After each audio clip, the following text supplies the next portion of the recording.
Comme d'habitude, je vais remettre le clocher au milieu du village, et même de trop nombreux villages, à mon avis, pour râler contre un comportement aussi récurrent que transpartisan qui a été démontré et parfois sanctionné lors des municipales. Mais quel comportement est choquant à ce point ? Eh bien pour moi, ce sont les mandats à répétition de certains politiques dont on peut penser qu'ils n'ont rien d'autre dans leur vie que leur mandat électif. Ainsi, comment expliquer que certains, comme André Santini, 86 ans dans quelques mois, se représentent pour un mandat de 6 ans et doivent quitter l'hôpital pour venir voter, alors qu'il va falloir gérer une ville de plus de 60 000 habitants. André Santini, maire depuis 1980, à une époque où Valéry Giscard d'Estaing était président de la République et Léonid Brejnev, président du Présidium du Soviet suprême, le giscardisme ayant comme l'Union soviétique disparu depuis fort longtemps.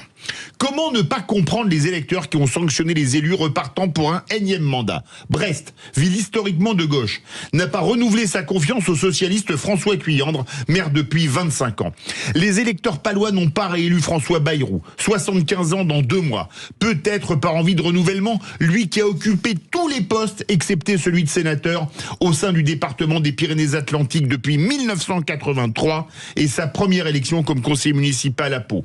Même cause, mêmes effets à Nice pour Christian Estrosi, dont le premier mandat de conseiller municipal remonte à 1983 et qui a également occupé tous les postes, sauf celui de sénateur dans les Alpes-Maritimes.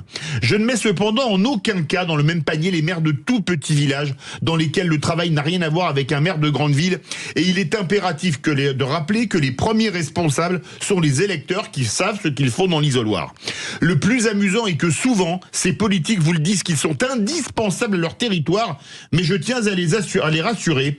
Comme avait dit Georges Clémenceau lors de son retrait de la politique, après avoir échoué à devenir président de la République en 1920, à l'âge fort respectable à l'époque de 78 ans, les cimetières sont pleins de gens irremplaçables qui ont tous été remplacés.